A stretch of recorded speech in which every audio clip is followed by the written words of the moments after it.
Mesdames, Messieurs, bonjour. Ravi de vous accueillir sur l'arène de l'innovation pour le lancement des trophées des bonnes pratiques pour la résilience alimentaire des territoires avec le CNRA, le Centre national, le Conseil national pour la résilience alimentaire. Hermine Chambard-Delot, vous avez l'immense bonheur de diriger cette structure. Qu'est-ce que le CNRA ? Merci beaucoup. Le CNRA, c'est une association qui a 4 ans d'existence, qui vise à rassembler les acteurs qui sont engagés dans la résilience alimentaire. Et tous les acteurs, de la fourche à la fourchette, mais également les collectivités, les institutionnels, les étudiants, la recherche. Alors, qu'est-ce que la résilience alimentaire ? Parce que J'allais vous le demander. Ça, il faut repartir de la base quand même, cher Freddy. La résilience alimentaire, c'est la capacité des acteurs du système alimentaire dans un territoire à maintenir une fonction nourricière accessible à tous, en quantité et en qualité, et bien sûr, quels que soient les aléas. Donc quand on pense aléas, aujourd'hui, on pense tout de suite au Covid, voilà, et je ne vais pas tousser, c'est promis. Mais évidemment, l'inflation, la guerre en Ukraine, et tout ça, il ne faut pas oublier sur fond de changement climatique, de raréfaction des ressources naturelles aussi. Donc ça, c'est un point très important. Alors, juste, mon petit-fils est présent, il a 7 ans. Si vous reformulez ça le plus simplement possible, vous dites, c'est quoi la résilience alimentaire ? Comment on fait pour manger quand il y a tout qui bug ? Eh ben voilà, Voilà. parfait. C'est plus clair pour tout le monde. Tout simplement. Je vois les sourires s'illuminer, donc je pense que nous avons réussi ce premier aléa. Nous avons fait face à ce premier aléa de traduire ce qu'était la résilience alimentaire. Je crois que vous avez une actualité d'ailleurs au sujet de la résilience alimentaire. Il n'y a pas l'histoire d'un guide des bonnes pratiques ou quelque chose comme cela ? C'est ça, et c'est tout à fait l'origine de ces trophées. D'où ça vient ? Donc ça fait 1 an qu'on travaille avec AFNOR et aussi avec un tour de table de plus de 200 personnes bénévoles qui se sont engagées pour co-écrire un guide de bonnes pratiques pour la résilience alimentaire des territoires. Qu'est-ce que ça veut dire ? Ça veut dire qu'on a remonté du terrain pendant 1 an plus de 150 bonnes pratiques qui ont été validées, mises à l'épreuve par des acteurs identifiés et que l'on flèche dans ce guide. On a travaillé dessus pendant 1 an, on met le point final là en ce moment, il est en train d'être éditorialisé. On va le dévoiler à l'occasion des prochaines journées parlementaires le 31 janvier au Palais du Luxembourg. Mais on s'est rendu compte aussi que pendant 1 an, on avait collecté énormément de solutions qui répondaient à ces enjeux. Et malheureusement, on n'a pas pu toutes les mettre dans le guide. D'où l'idée de ces trophées pour vraiment continuer à les mettre en valeur, les mettre à l'honneur, parce qu'elles contribuent à la résilience alimentaire de leur territoire. Ce que j'entends dans votre propos, c'est le lien entre ce nouveau guide de bonnes pratiques pour la résilience alimentaire des territoires et le lancement des trophées pour valoriser les bonnes pratiques et les mettre à disposition, les rendre accessibles, les valoriser auprès des territoires. C'est bien ça l'intention. Ouais, c'est exactement ça. Et si vous regardez le visuel là, qu'on a projeté sur les côtés, on vous distribuera un flyer aussi. Vous voyez les 4 catégories du guide. Et ça, c'est très important parce que les bonnes pratiques pour avoir une alimentation saine dans notre assiette, ça va commencer dans les biens communs, les ressources, l'accessibilité, la qualité de l'eau, le sol, la biodiversité. Après, on a une autre catégorie, système agricole. Donc, comment est-ce qu'on peut avoir des exploitations agricoles qui soient engagées dans une meilleure transition, qui assurent la pérennité des fermes avec les enjeux de transmission qui sont très importants et qui soient aussi sur des pratiques culturelles qui soient plus durables. Une 3e catégorie, donc là on change d'échelle, on est sur ce qu'on appelle le bassin de vie.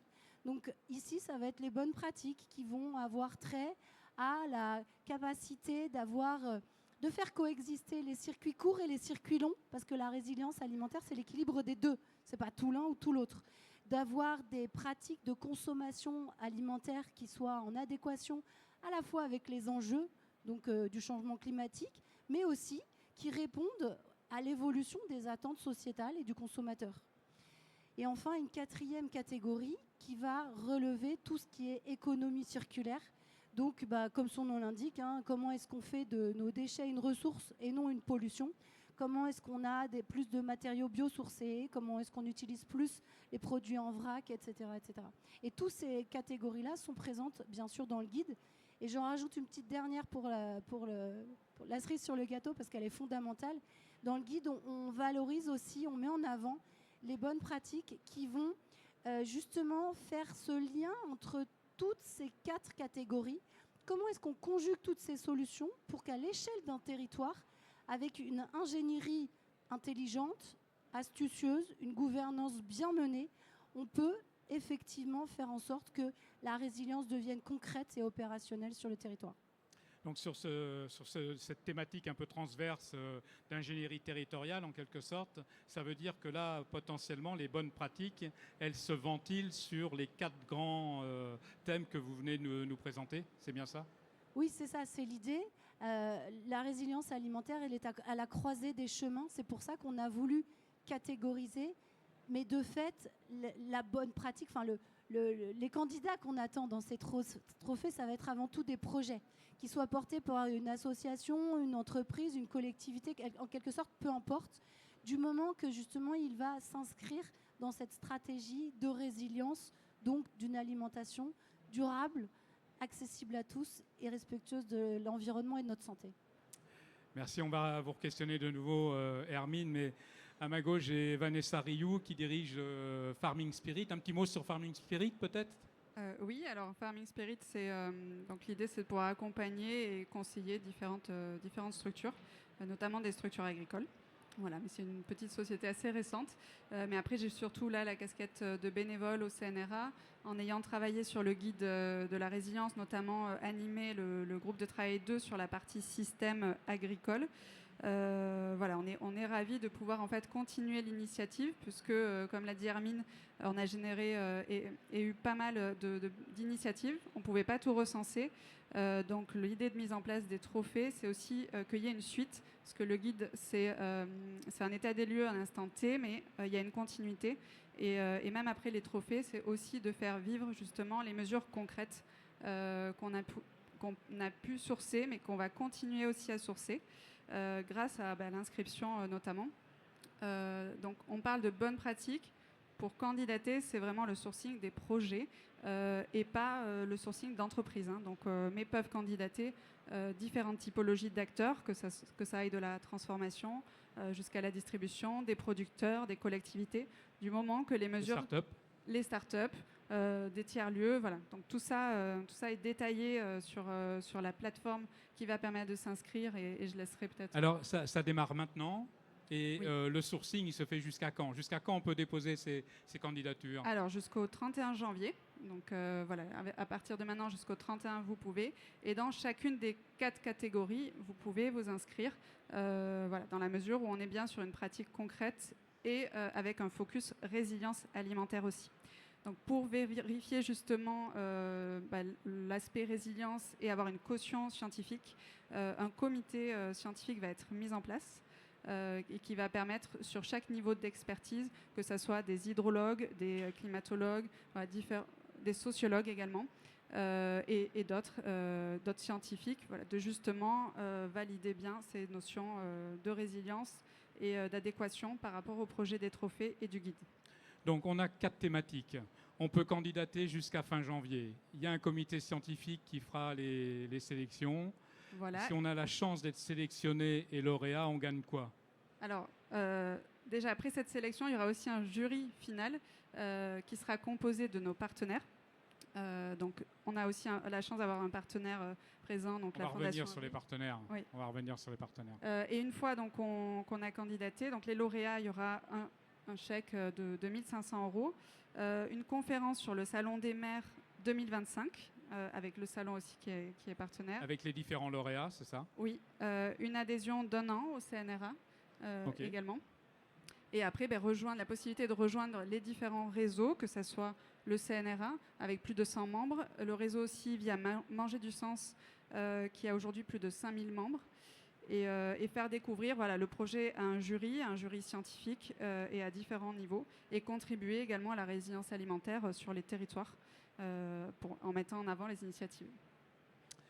Très bien. Peut-être, Hermine, une précision complémentaire sur des exemples concrets. Vous évoquez 150 bonnes pratiques d'identifier, de valoriser dans le guide apparaître bientôt. Potentiellement, ces travaux-là, des 200 experts mobilisés, c'est combien de bonnes pratiques identifiées potentiellement?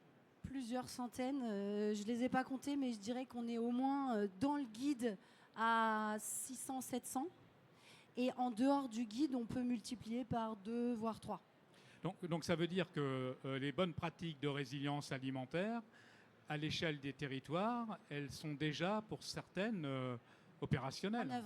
À l'œuvre, exactement. Et de fait, dans le guide, on a fait attention à sélectionner les solutions qui ont une vraie robustesse économique. Et c'est pour ça aussi qu'on appelle les innovations à candidater au trophée, parce qu'elles n'ont pas encore cette robustesse économique, mais ça ne veut pas dire qu'elles ne vont pas l'avoir demain. Et c'est aussi pour ça qu'on veut poursuivre la dynamique des guides avec ces trophées. Poursuivre la dynamique du guide et donner à voir les solutions sur étagère susceptibles d'être déployées à l'échelle des territoires. Vanessa, vous commenciez à évoquer des partenaires pour soutenir cette initiative. Est-ce que vous pouvez nous les présenter ?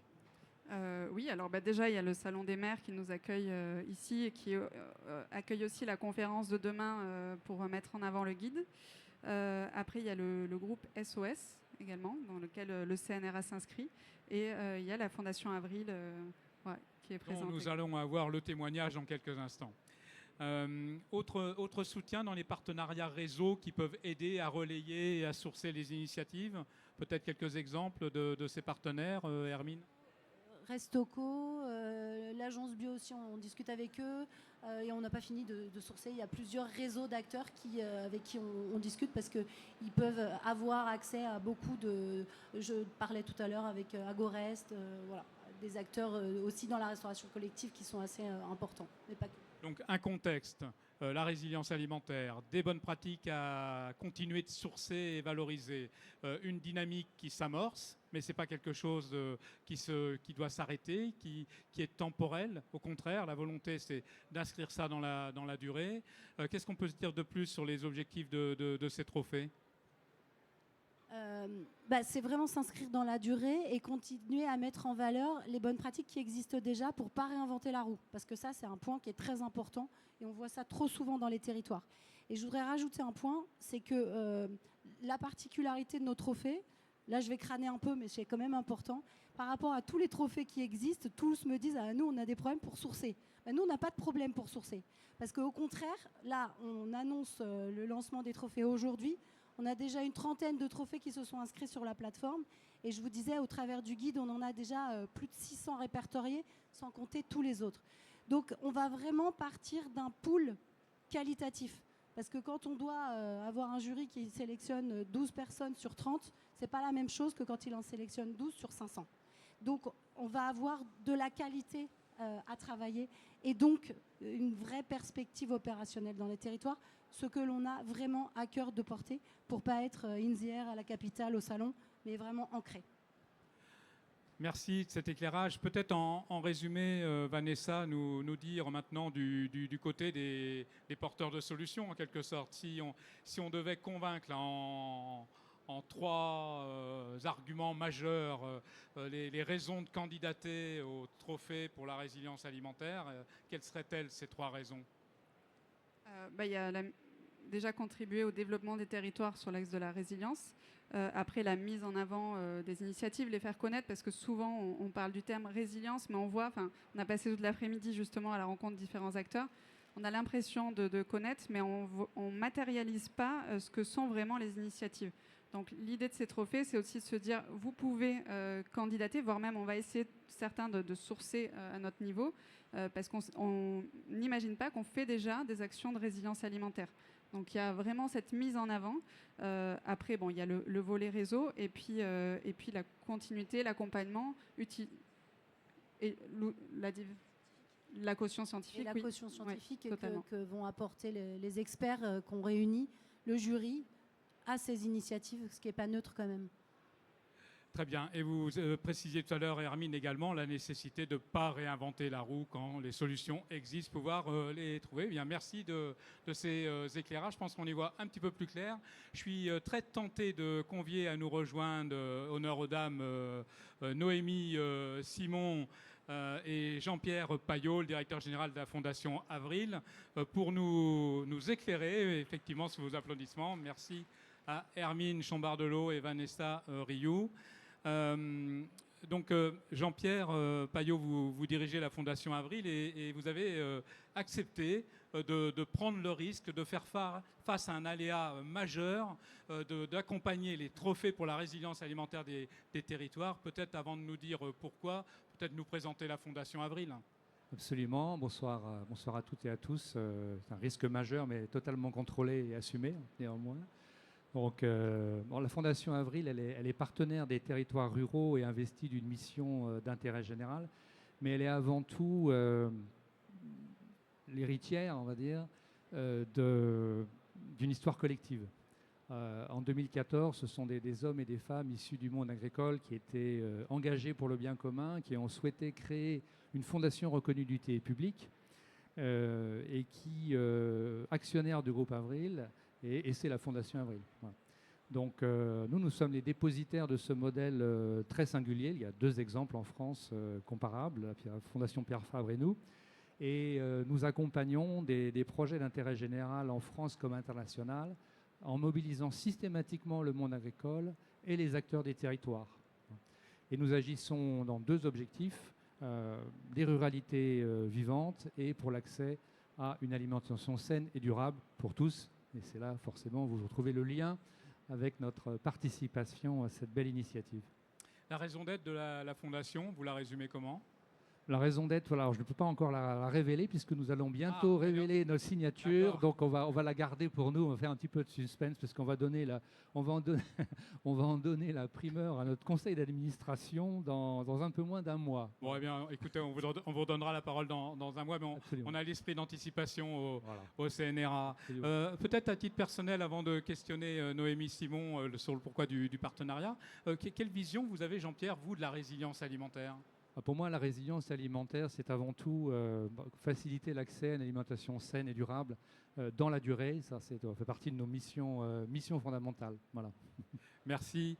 Noémie Simon, est-ce que vous pouvez nous éclairer pourquoi, après cette présentation rapide de la Fondation Avril, pourquoi vous êtes partenaire des trophées, des bonnes pratiques pour la résilience alimentaire des territoires ? C'est un peu long. Entre nous, on dit souvent les trophées CNRA pour la résilience alimentaire. Donc, quelles sont les raisons qui vous motivent ? Alors, ce partenariat s'inscrit vraiment pleinement dans nos missions, comme l'a dit Jean-Pierre juste avant, c'est-à-dire faciliter l'accès à une alimentation saine pour tous.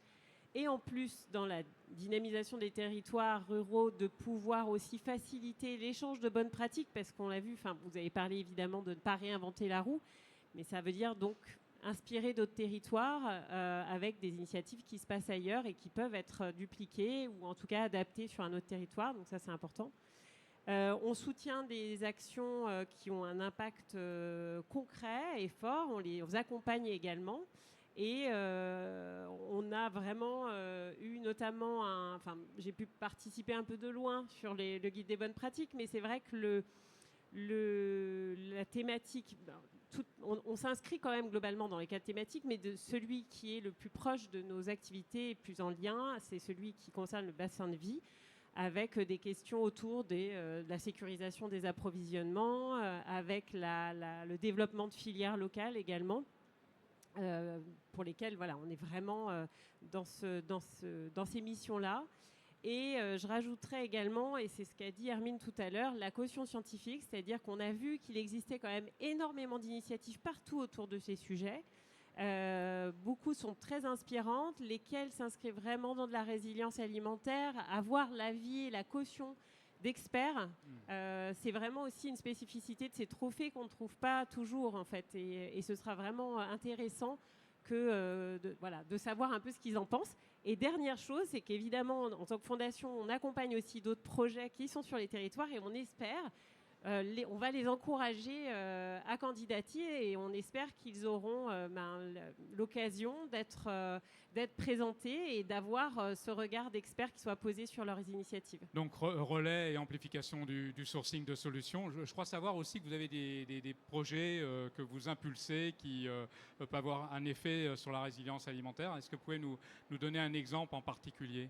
Oui, alors je vais prendre l'exemple qui est un peu notre programme totem au niveau de la Fondation Avril, qui s'appelle Territoire Agriculture Positive, qui est en fait un cycle d'appel à projets qu'on a développé, qui s'inscrit à l'échelle de territoire. Donc on en a lancé 2 successivement, donc sur le territoire du Massif Central et un qui vient de se terminer en Adour-Garonne, et qui a permis de faire levier avec du financement public, puisqu'on est intervenu en partenariat avec les acteurs publics du territoire Adour-Garonne et Massif Central, pour financer, là ça a été 18 projets, donc on a financé de l'ingénierie de projet à hauteur de 825 000 € pour 2 ans, et surtout on les accompagne individuellement et collectivement avec un parcours qui dure 2 ans, avec des déploiements d'outils, de webinaires, de l'accès à de l'expertise, de la montée en compétences en fait, et aussi, c'est ce qui nous anime aussi en étant partenaire de ce trophée, de mettre en réseau en fait ces projets-là, parce qu'ils ont énormément à s'apporter en fait sur un même territoire. Donc ce sera aussi l'occasion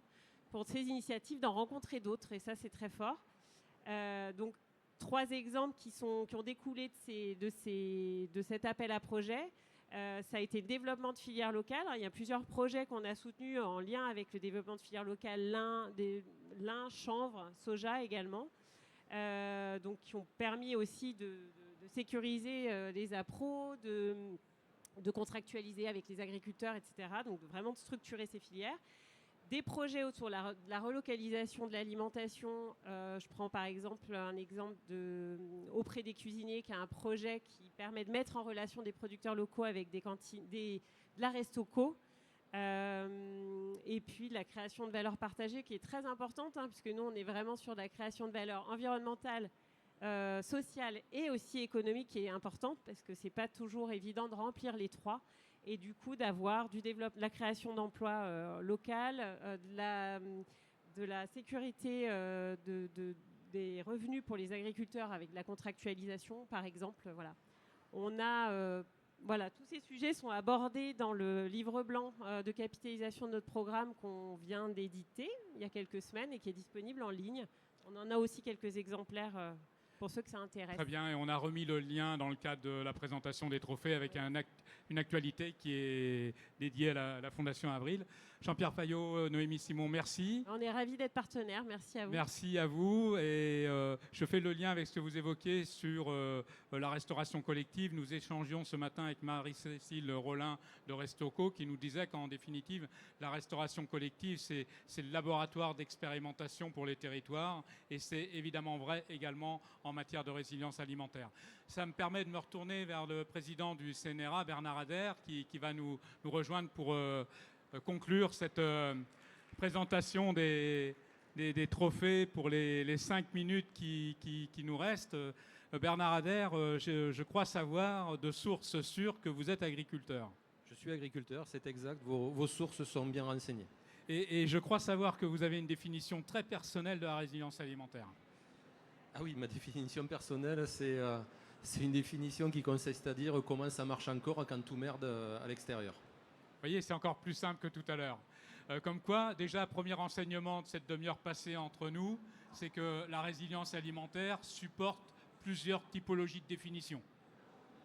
Oui, je crois que les plus simples, quelquefois, sont les meilleurs, parce que dans le monde de l'élitisme, on rajoute toujours des mots, et quelquefois, pour expliquer quelque chose, il en faut 3 bien choisis, et comme ça, tout le monde le comprend.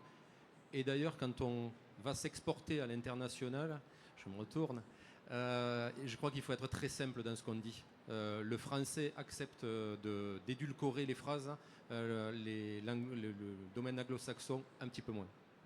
Pourquoi vous avez accepté une présidence d'une organisation comme celle-ci, Monsieur Ader ? Vraiment par conviction personnelle, parce que j'ai par mon passé et mon cursus agricole été vraiment dans le milieu agricole et très agricole.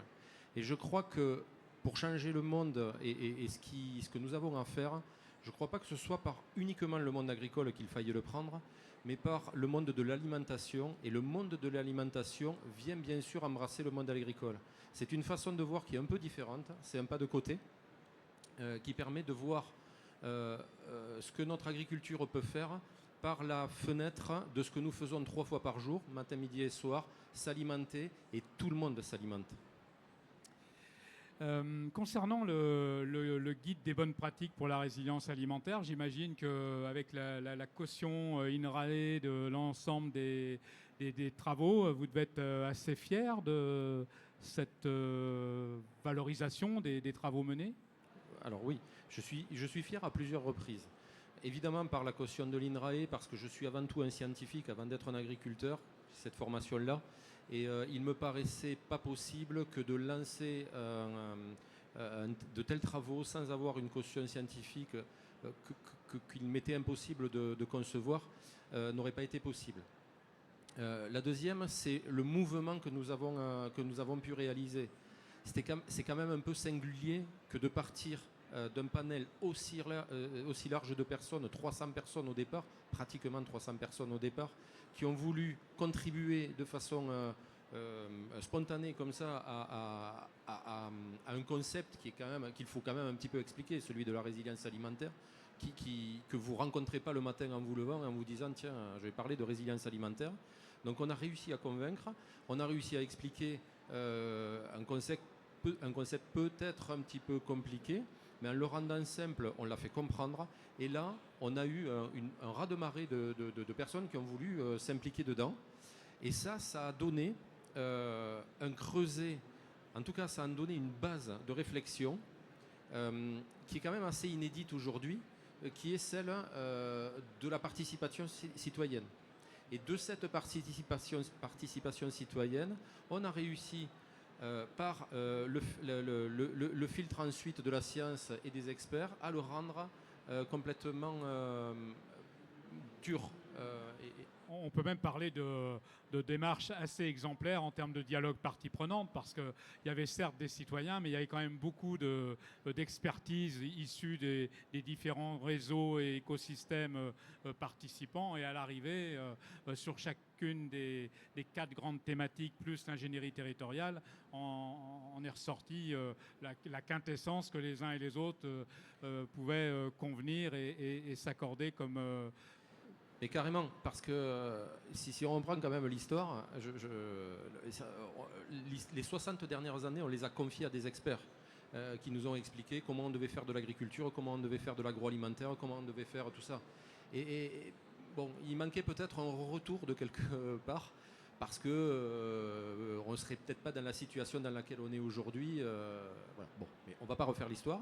Aujourd'hui, on amène en plus des experts ce retour, cette co-construction, cette construction partagée, pour que ce qu'on est en train de mettre en évidence rencontre tout de même soit une réalité, soit un marché, dirait-on, si on était dans un autre domaine, mais en tout cas son public. Et c'est là que ça peut faire des petits, et c'est là que ça peut donner des... Et pour conclure dans le temps imparti, qu'est-ce que vous avez envie de nous partager, soit sur les trophées pour la résilience alimentaire ou les actualités du CNRA ? Alors, je vais remettre un petit coup sur les trophées.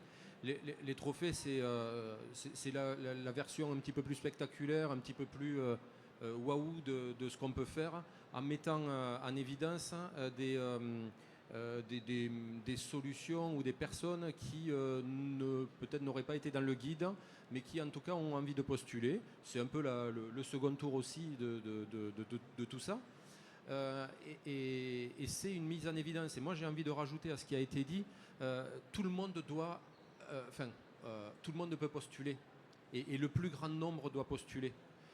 Ensuite, il y aura un comité qui choisira. Mais je crois qu'il faut avoir cette envie d'y participer, parce que toutes les idées sont bonnes. Et notre propre regard sur ce que nous faisons n'est pas forcément très objectif. Donc de confier ce que nous faisons à un jury, à d'autres personnes, permet quelquefois de découvrir avec une amplitude beaucoup plus grande que ce que nous faisons est vraiment bien. Ce que nous faisons est vraiment bien. Pour preuve, le petit flyer qui est mis à votre disposition, que je vous invite à récupérer. J'en profite pour remercier le Salon des maires et des collectivités locales et vous encourager donc à participer, soutenir, sourcer, accompagner, commenter les trophées des bonnes pratiques pour la résilience alimentaire des territoires organisés par le CNRA avec ses différents partenaires. Merci de votre écoute. Très bonne fin d'après-midi. Et merci à la Fondation Avril pour être le premier.